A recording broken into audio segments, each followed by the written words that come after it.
Good morning. আজকে জুলাইয়ের 27 তারিখ।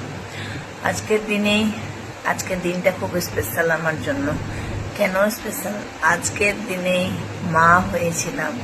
কি কষ্ট, কি যন্ত্রণা। ঠিক 8:42-এ, এখনো কিছুটা সময় বাকি।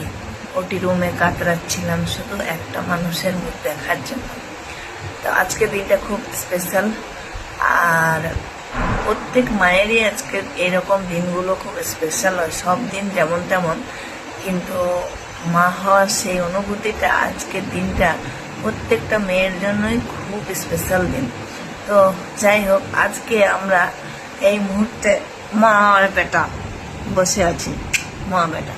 এবারে সকাল সকাল স্নান করে পুজো করে পায়েস দিয়ে, শ্রাবণ মাস তো নিরামিষ, বাড়িতে কিছু হবে না, তাই হোটেল বুক আছে। মা ছেলে বেরিয়ে পড়বো সেই উদ্দেশ্যে।